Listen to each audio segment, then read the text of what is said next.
caruurteena si wada jir ayay u dagaalami doonaan. dagaalkani wuu qoto dheeraan doonaa. markani waa xog muhiim ah oo ku saabsan xilliga saxda ah oo bilaabmi doona taxanaha Kurlus Cusmaan, sidoo kale wajiyaal hor leh oo aan arki doono wajiyaal aan aad u jeclin inay joogaan oo markaas bixi doona soo dhawaada daawadayaal muuqaalka leegsaar sidoo kale channelka doona subscribe ku ahina fadlan calaamada astaaba subscribe-ta si aan gaarno 20,000 oo daawadayaal ah aad iyo aad ayaad u mahadsantahay. haddaba daawade aan muuqaalkan hore u sii guda galno taxanaha Kurlus Cusmaan season 7 xillimaa ayuu bilaabmi doona. taxanaha Kurlus Cusmaan ee season 7 ayaa waxa uu noqonayaa seasonkii u dambeeyay ee markaas Mudane Cuthmaan uu kasoo dhex muuqdo, sidoo kale Timur Baale Khatum ay kasoo dhex muuqato.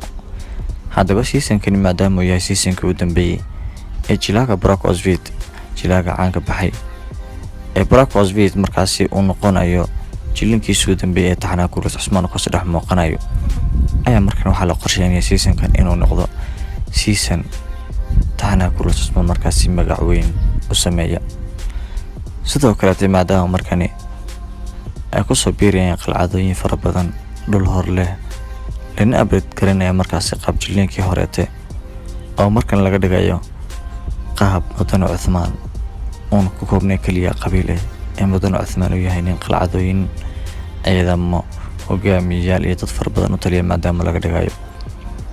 ayaa markaasi xilligii la filayay Maxamed Boosdag waxa uu yiraahday waan isku dayaynaa in aan ku soo gabagabayno oo halban aan ku diyaarino fasaxa jaliyaashana aan soo gaabino, balse haddana saasayta waxaa macquul ah in xilligii aan filaynay markaasi dib uga dhaco iyadoo markaasi bilooyin ayna ahayn balse laakiin ay yihiin toddobaadyo.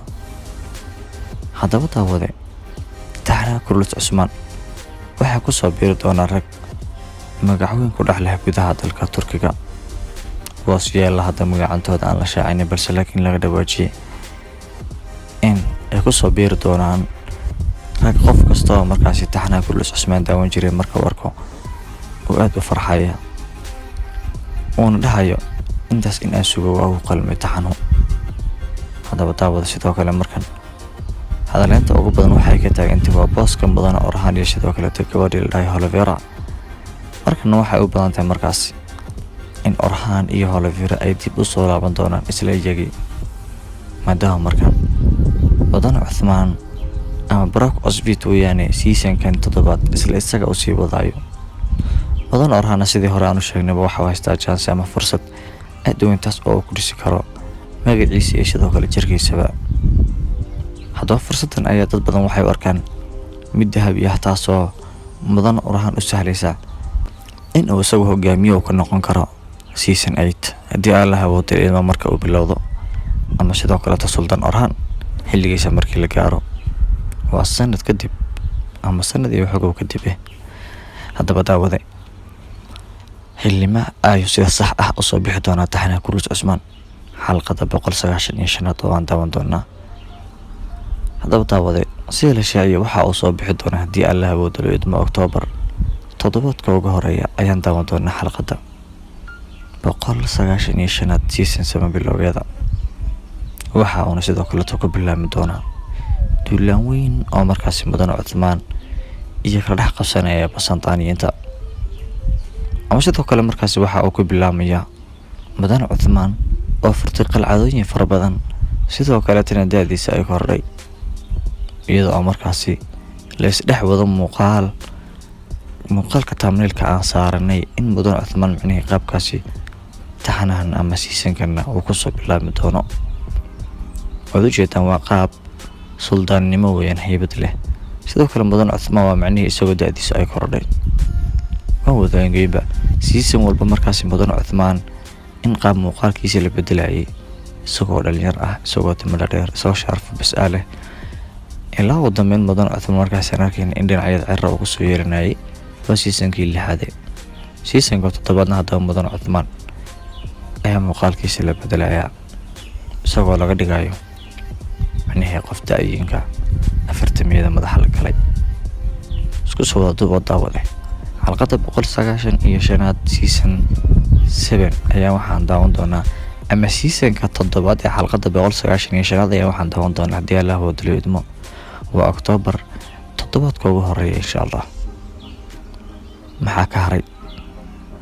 haddaba daawada maanta waxaan ku jirnaa bishii July ayaan ku jirnaa. July haddii la joogana waxaa ka haray waa wax iska kooban July, August, September. Intaan ku jirna mahana 2 bilood oo kaliya ayaa ka hadhayba. daawadayaal haddaba muuqaalkeena maanta intaas ayuu ku saabsanaa, waana xog xasaasi ah. waxaan rajayn doonaa insha Allah haddii Ilaahay uu dareemo in dhawaan aan idinla wadaago muuqaalada dadka ku soo biiray iyo sidoo kale liiska dadka ka baxaya ama dadka ugu horeeya ee ka bixi doona, iyadoo weli markaasi aan la shaacinin si sax ah, balse laakiin la sheegay dad muhiim ah in ay ka bixi doonaan, sidoo kale dad muuqaalkooda lagu farxi doono in ay ku soo biiri doonaan taxanaha. Irsaalka saxda ah kaliya waxay tahay la shaaciyay in taxanaha Kurulus Cusmaan seasonka 7 xalqadiisa 195 ay bilaabmi doonto haddii Allah uu dareemo Oktoobar tan inuu soo aadan. dhammaantiin waxaan rajaynayaa in Ilaahay caafimaad qab iyo nabad inuu gaarsiiyo. sidoo kale tan maadaama maanta ay tahay maalin barakeysan iyo Ashura, dhammaantiin waxaan Allah idinka baryaa in dambiga waalidiintiina in uu dhaafo, qof walba murugaysana murugta Rabbi inuu ka dulqaado, qof kasta oo dhibaataysana dhibaatada inuu ka dulqaado, qof kasta oo deemeysana in Rabbi diintaasi uu ka furfuro. dhammaantiin waxaan inoo rajaynayaa in Ilaahay xajka inuu wada kulmiyo sanadkiisana dhammaanteena aan amaasha xajka soo gudano. qofkii aan waxba haysan Ilaahay gacanta wuxuu soo geliyo. dhammaanteen dhalinyar ayaa nahay, Ilaahay in ina hanuuniyo wadada saxna nagu hadeeyo. qof kasta oo markaasi umuureysana xaaladiisana xaalad Rabbi inuu ka fududeeyo, qof kastana uu siiyo wiil hadduu yahay gabar raaliyada oo wanaagsan, gabar haddii tahayna in dabeecad leh, diin leh oo gacan furan. waxaan rajaynayaa muuqaalka inaad ka hesheen, sidoo kale ka saarteen una share gareyseen asxaabtayda taxanaha haddii Kurulus Cusmaan ahayd ee sugaysay xilima ayuu soo baxaya, xilima ayaan daawan doonaa xalqada. aad iyo aad ayaad mahadsantihiin. muuqaalka xiga intaan ku kulmi doono waxaan ilaahay sidaas iyo nabadgelyo. daawadayaal markana dabka waxay noo saareen waa taariikhda Murubale Khatum oona hore looga hadlin. alla maxay taariikh tahay?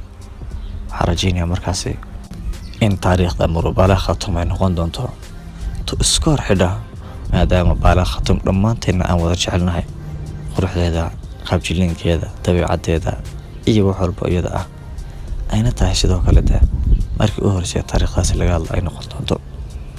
daawadayaal mar walba waxaan ahay ku idin soo gudbiyo wax idinka jeceshiin, waliba qaybta comment ka soo dalbataan. markana sidoo kale waxaan rajaynayaa Murubale Khatum inaad ka buuxisaan qaybta commentiga.